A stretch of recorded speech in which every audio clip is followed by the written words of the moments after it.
Good evening and thanks for joining us on the Week in Review. I'm Nick Blumberg. A lot of noise, but not much news as Chicago Bears leadership gives an update on plans for a new stadium. Even though we've had occasional meetings with the state of Illinois, our sole focus at this point in time is working on a world-class stadium and mixed-use development in Hammond, Indiana. The Bears say they've finished due diligence on one site in Hammond and identified another in the area, and reassured fans that even if the stadium relocates, the team will remain the Chicago Bears. There are deep concerns about how rapidly growing this industry is and what the potential environmental impacts are. Mayor Brandon Johnson tries to put the brakes on new data centers in Chicago. When disaster strikes, people should not have to wonder whether their zip code or their party affiliation will determine whether they get help. Governor J.B. Pritzker signs a bill funneling state aid to homeowners hit last summer and denied assistance by FEMA, just days after 6 confirmed tornadoes touched down, breaking an Illinois record. Meantime, political storm clouds are brewing between the SEIU and Chicago Teachers Union over the Chicago Public Schools budget and leadership of the school board. Alleged victims of Midway Blitz misconduct file reports asking Chicago police to investigate federal immigration agents. And Bally's claims it's halting construction on the hotel and concert venue adjacent to its future casino amid a standoff with the city over video gaming. And now to our Week in Review panel. Joining us are Mitchell Armentrout of the Chicago Sun-Times, Kate Armanini of the Chicago Tribune, Araceli Gomez-Aldana of WBEZ, and Christian Farr of NBC5 News. Great to see you all. Thank you for being here. Lots to talk about this week. Mitch, latest round of back and forth. Bears say they've got 2 sites in Hammond. Occasional conversations, but they want to see a bill from Illinois lawmakers. Meanwhile, Governor Pritzker says it's on the Bears to outline what team leadership wants to see. Does it feel like there's any sign of this impasse ending? No, not anytime soon. And like this press conference kind of feels like could have been an email. Like really no tangible updates. We saw a couple bills advance in Springfield at the end of the spring session, but the Bears haven't really weighed in either way. They didn't support those bills, but they also haven't really articulated exactly what it is they want, which is what Governor Pritzker and other lawmakers have been asking the team to do for months. The Bears have said, we want to see basically a deal from you guys, like show us what exactly it is you're offering. And as you watch these press conferences, you kind of just would like to put them in a room and say, can you guys hash this out? Because we've been talking about this for 5 years now. And it feels like we've been talking about this for 5 years. It's the same press conference over and over again. They just say, we're looking at Indiana, and then we're just waiting what's going to happen in Illinois. Yeah, I mean, how about that? It was a very much hyped event, including some sports reporters saying, hey, there might be a major announcement here. But in the end, it didn't really feel like we walked away knowing anything new, did it? No, there was nothing new in that. I was like ready for this.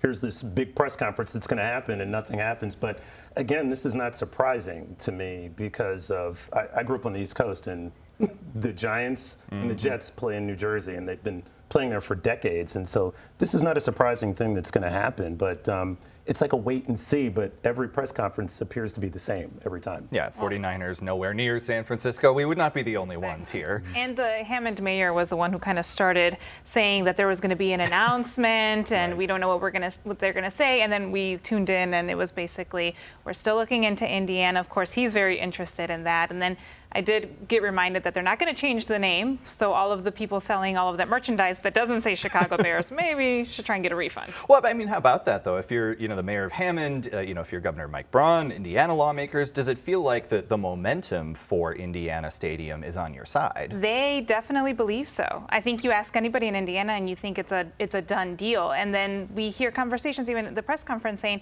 we're still having conversations with Illinois lawmakers. So it's really interesting. If you go to Indiana, it's a sure deal over there.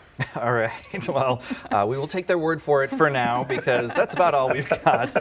All right. There's huge storms this week. 6 confirmed tornadoes that touched down, breaking the state's record for the number of tornadoes in a single year. Kate, does it feel sort of surprising to see Illinois becoming something of, tornado capital, tornado alley? It's not really what folks think of us as. Certainly. I mean, just past couple years, we've seen very bad storm seasons. I think it came as a surprise to anyone who got a tornado alert on their phone this week. And I don't think it's a surprise either that we're seeing the state of Illinois now step up. Yeah, and we're going to talk about that, we want to cover Governor Pritzker signing a bill today aimed at helping storm victims, also calling out the Trump administration for FEMA, denying claims to blue states. Mitch, by his own admission, though, state can only do so much to pick up slack. Right. I mean, when you're talking about federal funding, that's hundreds of millions of dollars that the state is missing out on. And, just going through Governor Pritzker's press release today, this funding that he's talking about is geared towards the storm damage from last summer. And, it's hard to keep track. It just feels like things have changed a lot just on a broader climate scale, you might say, because, there's been so many rounds of severe weather. It's hard to even recall how many there were last summer.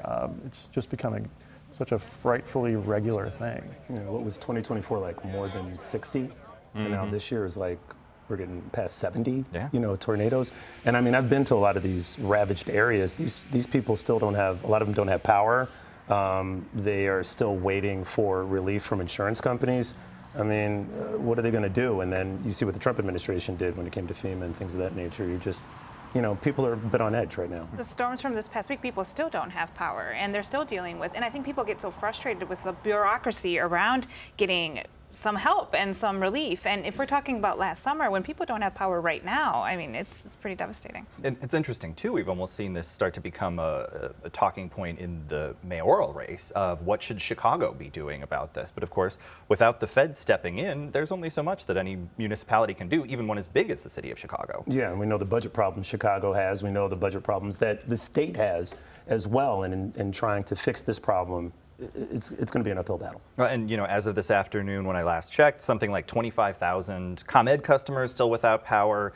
NIPSCO in northern Indiana said it was the largest outage in the company's history, with something like half of its customers. How much is this going to start falling on utilities to try and step up and keep the lights on during these storms? That's been a huge topic of conversation with the Illinois Commerce Commission, as ComEd has sought rate hikes over the last few years because they say that this is just a growing issue for them in terms of infrastructure being knocked out on a seemingly weekly basis. Certainly this summer it's felt that way. There's nothing to suggest that it's going to get any better in the future. So it's as it's hitting people's pocketbooks as they have to repair their roofs twice, like we haven't had to do at my apartment building in the city. That's going to start showing up in utility bills as well. Well, a storm of a different kind, Kate. SEIU, which represents thousands of CPS support staff, for a while they were fairly aligned with the Chicago Teachers Union, but their leaders, they split on the most recent CPS budget, banking on unsecured money. There's also SEIU pouring some money into the school board president race. Tell us about that. Yeah, so we have these two politically progressive, very powerful unions that helped elect Mayor Brenton Johnson into office. And over the past year, their relationship is really sour. That kind of stems from, I guess you'll say, like a turf war over district employees. And now we're seeing that play out over the district's budget, over the upcoming school board elections. And so it's really become increasingly tense and more public as we're seeing this kind of feud play out. And yeah, if we're expecting both these groups to pour tons of money into the school board race. They've backed different candidates for school board president, so that's just another sort of front line to this feud. Yeah, and SEIU putting something like, what, $1.1 million into a super PAC. Also a pretty personal back and forth that we watched playing out on social media. That struck me as a little bit unusual, I guess. Yeah, I think definitely caught a lot of people by surprise. We had Jackson Potter, who's the vice president of the Chicago Teachers Union, and Anthony Driver, who heads the SEIU Illinois Council, having this very public exchange on Facebook over the district's budget. SEIU has said that it was irresponsible for the school board to bank on this unconfirmed state money. CTU sort of led the push to include that money in the budget and have really said it's a pressure tactic to force Springfield to act. So this fight is just becoming more vocal, more public, and the budget is just at the center of it. You know, Kristen, does it feel like this huge influx into the school board president race, is this sort of another avenue for Chicago politics as usual? Is it healthy democracy? Is it a little bit of both, maybe? I think it's Chicago politics as usual. I mean, in the 20 years I've been here, this is not surprising. I mean, just seeing it over the years with CTU and its amount of power, and we see that you know, they're able to push Brandon Johnson into that seat along with SEIU, and now you see the two of these entities at each other's throats. You're wondering what's going to happen next. But yeah, just looks like politics as usual. Yeah. I keep track of the money. I mean, if we're talking about millions and thousands of dollars and people donating to these campaigns, it just seems like maybe there should be a little bit more kind of watchful eye on where this money is coming Very from. much so. Well, I'll check your reporting. Yeah, well, especially with so many, students and families and, frontline workers kind of caught in the lurch there, wondering how this is all going to play out. Well, Kate, also school board candidates, speaking of politics as usual, they've been running a gauntlet that many folks are familiar with. This is ballot challenges. That process is now wrapping up. What's the latest there? Yeah, so we're down now to, I believe, 44 candidates. Started at 51, so 7 were kicked off the ballot, and it's possible more could be as well. There's a whole appeals process, but I think this is probably what we're going to see for now. And yeah, we're a couple months out from the election. Again, it's supposed to be a bunch of very contested races. Back to the money point, the whole point, they drew an elected school board, or part of it was to limit the influence of outside money in the race. That's why we have 20 district races. But I think we've kind of seen the opposite if you just look at the board president race, because I think that's really going to be where everyone's eye is in November. Yeah, and possibly some trickling down into to the district level as well. And there are some districts there where folks are going, they're sort of dueling endorsements as well, between SEIU, CTU, some folks going unopposed. So could be some battles at the district level as well, fair to say. Definitely. I believe there's 5 candidates who have both CTU and SEIU backing, which, again, pretty unusual because if you look at their policy positions, they're really not that different. They're both, again, progressive labor unions representing district staff. And then otherwise, we're seeing these SEIU and CTU candidates going head to head. So if you're a voter, you have to choose between the candidate who's supported by the teachers union or the candidate who's backed by the support staff, janitors, bus aides, SECAs. So just a really interesting dynamic that we're now seeing play out. And not to mention, it's the first time Chicago voters are going to be selecting the whole elected school board. So I think it's already confusing as it is. And then to throw all of this little nuance into it, I think voters are going to be pretty overwhelmed. You said 44 candidates. I mean, that's a lot. Yes, definitely a lot for 21 races. Yeah, and a lot of people probably don't know, the full dynamic of, some of them are appointed, some of them are elected, and yeah, just one more race for folks to fill out on their ballot. All right, Mitch, some truly alarming stories out of both a Far North Side cemetery as well as a South Deering funeral home over the mishandling of bodies. The funeral home, there have been calls for investigation. They might also face legal action. Fill us in on that. Yeah, this is, stems from the South Chicago Chapel, which is in the South Deering neighborhood on the far south side, kind of on 95th Street near the lake. And there's a really persistent smell in the neighborhood, which honestly, it's another troubling side of this is that there's a lot of industrial areas of that neighborhood where there are other unfortunate scents that kind of are pervasive, which kind of drowned out this smell coming from funeral home where dozens of bodies were being improperly stored, unrefrigerated for at least several days, probably more in many of those cases, according to state officials. And this is a facility that was run by an Evergreen Park couple who ran a crematory that was shut down last year in Chicago Heights for pretty much the same situation. Bodies being stored not at below 40 degrees as they're required to under state code. So there are a lot of questions about why this couple was allowed to stay in business for a year, even after the state knew that, obviously there were problems at their other facility. It kind of reveals weird gaps in state law. The Illinois Controller's Office is responsible for policing crematories, even though that office is mostly responsible for paying the bills. Yeah. While part of the executive branch oversees funeral directors. And really there's nobody paying attention specifically to funeral homes where the bodies are actually stored. So there's a lot of, there are local lawmakers, talked to State Representative Marcus Evans. He says Springfield's got to take another look at how to basically police these situations. Yeah, I thought it was really striking as well, just sort of the questions of business regulation, licensure, the fact that these folks had gotten in trouble before and yet we're still operating. A lot of people, I think, are rightly asking questions about where are the gaps in the system? What more do we need to be doing here? Yeah, because we've seen this before. This is not a new story. Right. I mean, I don't remember if it was 10 or 12 years ago. There was something similar that happened. Again, it was a smell that people finally discovered. You go there and find out bills hadn't been paid. the energy had been shut off and these bodies had been, thawing out, and there was, families are crushed by this. And then, you go back to 2009, 17 years ago, to the Baroque scandal, where this, historic cemetery where, civil rights leaders, change agents are buried, and then you have this happen. It's a problem that needs to be solved right now. Yeah, something that shouldn't be continuing to be in the news here. All right, Araceli, this week we saw Marmar Martinez, other people who say they were victims of misconduct at the hands of federal immigration agents. They filed reports with Chicago police in an effort to spur some action from police and prosecutors. Do you think we'll see more filings of this kind? I think they are trying. And I think what is really interesting is that there's finally some type of process that is maybe unfolding. So we know that increased immigration operations, that was in September. That was almost a year ago. And people have said that if they felt that there were some federal agents that were acting badly, that they wanted to press charges, they didn't know where to go. Chicago Police Department was really kind of unsure how to handle such cases. And so, of course, we saw the state saying we have to have a process in place. And now we're finally seeing if the police department wants to push things forward, then it goes to the state, and then potentially something can happen, though nothing has happened yet. Yes.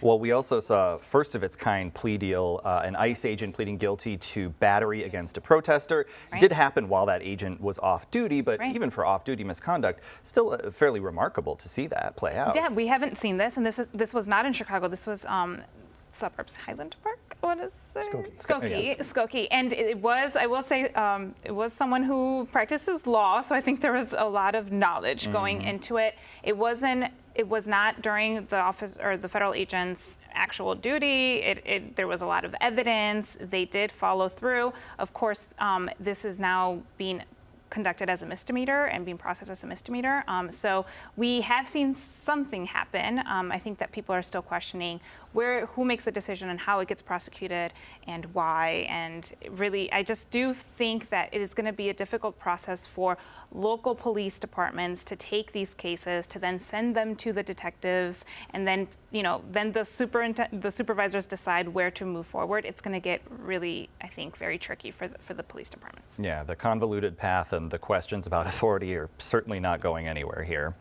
All right, Mayor Brandon Johnson just signed an executive order calling for a temporary pause on new data centers. Christian, a lot of this is going to take council action, and the mayor and council not always seeing eye to eye, but do you think, just given the wave of pushbacks we've seen against data centers that, from residents, from constituents, that might help get them all, singing out of the same hymn book? Yeah, I mean, this is a big deal. I mean, when you go to the suburbs and you see that these residents have been fighting against these data centers. A lot of my colleagues have been covering this over the past several months. A lot of village board meetings. This has come up. This is a big move by the mayor, and it may be a domino effect in those other communities that have been dealing with this because of the environmental impacts and things of that nature, the sound that people are dealing with as well, and just the amount of money that's being poured into this.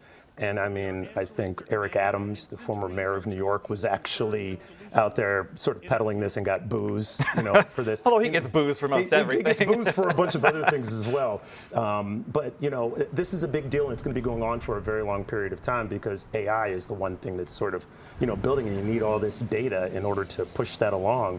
You're wondering what's going to happen next, and these communities are impacted by it. Yeah, although I do wonder whether you might see pushback from, some of the trade unions that are building these, facilities, because it's a huge opportunity for them, and a lot of politicians do rely on those dollars, so they may find themselves kind of stuck in the middle here. Very true. Mitch, we also saw similar action earlier this year at the state level with the governor saying we should pause incentives for these data centers. Why do you think that the state and the city have done such an about face, going from, trying to draw these in to saying let's slow down here and see what the right way to handle this is? Yeah, it's been kind of fascinating to watch this evolution just from a political standpoint, because going back a couple of years, you couldn't find a local elected official anywhere who wouldn't be cheerleading and saying, please come to my city, create a bunch of jobs and stay here forever. Like, that'd be great. Until folks started seeing their utility bills going up because these centers take up hundreds of thousands of gallons of water, and they drive up your electricity bill because they suck up so much of it. And now the state is sort of in a holding pattern. Like you mentioned, the governor his office has put a pause on tax credits that have helped finance a lot of these centers that have popped up over the last 5 years, but has not, like the General Assembly has not taken up a bill to fully institute a moratorium, because I think there is still an appetite for development in some areas. It's just a matter of where and who's going to get really upset about it. And right now, in Chicago, a very liberal city, folks are going to get very upset about it. Not a popular idea.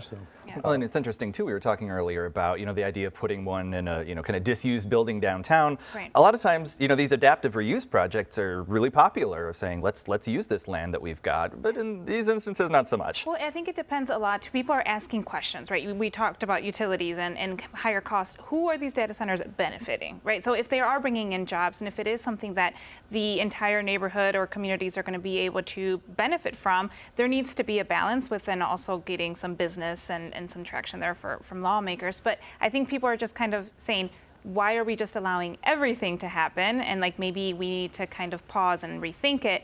Though, I mean, at the end of the day, property taxes and incentives, like all of that goes into it as well. Yeah, a lot of factors to put into perspective here. All right, Kate, we were talking earlier about the effort to squeeze some more money out of the state for CPS, given that it is not meeting its own funding targets. But CPS is hardly alone in that when it comes to school districts in the state. We got some more details on that this week. What did we learn? Yeah, the state released new numbers with its evidence-based funding formula, which is how it funds schools. So CPS actually went down from 73% funded to 70%, but it's not alone. Most districts in the state also went down. Most districts are also funded at a similar level. There's only a handful of districts that are considered fully funded. So now there's this push from CPS and other districts to get more money from the state.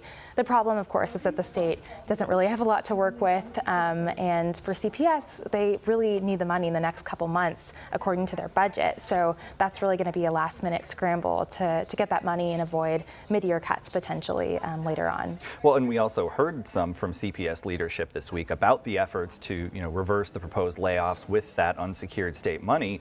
But district officials kind of said that what was set aside isn't even necessarily enough. Yeah, they basically said it's not as simple as this budget amendment kind of laid out. There was $100 million that was set aside to undo the layoffs, but they said it actually would take a lot more, even if they were able to bring all these 1,500 or so people back. And beyond that, school starts in 2 weeks, so you can't just bring everyone back at once. You can't have principals reopen their budgets or redo their schedules, or at least the district saying they're not going to have people do that. So I think that kind of remains to be seen, how many people are actually going to come back and what that's going to look like. It does very much feel like they're sort of taking it day by day right now, and also waiting to see if anything will change at the state level. I don't have kids in the system, and it just gives me anxiety to think about this, knowing that we're so close to return to school, and all of these jobs are up in the air, all of this funding. There's just not enough money from anywhere that you look, and it's a big problem. I don't know how we're going to solve that one. Yeah, although we did hear from the CPS CEO Macklin King that school will be starting on time, which there was some fear about, and I'm sure a lot of parents are very happy that is the case. Kids not so much. Yeah, exactly. Well, they never are. All right, Christian Bally's Casino says it's stopping construction of sort of the amenities attached to its Chicago project, concert venue, restaurants, hotel. They said the city council approving video gaming violates its deal with them. Given how much money and time Bally's has poured into this project, are you a little bit surprised to see them saying, we're taking our ball, we're going home on this one? Well, I mean, when you talk about this video gaming interrupting their business, yeah, I'm not surprised by this. I mean, they pushed very hard to get this casino built, and so I think that eating into their revenue stream with the video gaming is going to be a big deal to them. And then, they're looking at the future of, what is this going to look like here in the city of Chicago? Because this was a big deal when this all got passed. This took a long time to happen. Now you're finally on that road to sort of bring that money in. And now you have this intervening factor that comes in here. I'm not surprised what Bally's is doing. Yeah, well, and of course, on the flip side, we're seeing that, that revenue that was passed in the budget over Mayor Johnson's objections from video gaming isn't even coming through. So, there's all these sort of follow-on consequences, and, could leave Chicago with a deficit, of course. Right, and you've got a whole coalition of aldermen who are saying that Bally's is about to leave the city holding the bag because it's a a company that's very much in debt. They've got a lot of high leverage projects across the country. And I thought it was interesting this week, another major company that basically has lent Bally's more than $1 billion to finance this project basically said they were aware of the possibility of video gaming entering the mix in Chicago, and they weren't worried about it enough to stop them from throwing a bunch of money to this project, which does make you question a little bit of just all the cards Bally's is showing on the table at this point. Yeah, well, whatever cards Bally's is showing, you all are a royal flush, but we are out of time, so our thanks to Mitchell Armentrout, Kate Armanini, Araceli Gomez-Aldana, and Christian Farr. We're back to wrap things up right after this. Chicago Tonight is made possible in part by the Alexandra and John Nichols family, the Polk Brothers Foundation, and the support of these donors.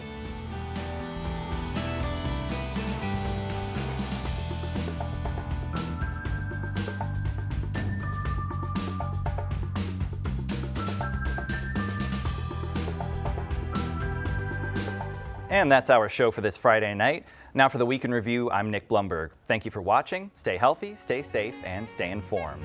Have a great weekend. All right, Araceli, I know you got caught in an air and water show, just practice traffic. Anybody planning on checking it out this weekend? No, I'm not going to. I don't think the weather's going to be that nice. No, I don't think not this weekend. I don't think it is. Yeah, I was a little bit surprised to see them practicing today, and even surprised that as far north, almost northwest side as the studio is here, that we could hear them. Yeah, I think I've heard enough. Yeah, I could hear. I was going to hear up here. Oh. Yeah. I mean, they make some long runs when they're trying to slow those things down, I guess. Closed captioning is made possible by Robert A. Clifford and Clifford Law Offices, a Chicago personal injury and wrongful death firm that contributes to public safety policy and guidelines.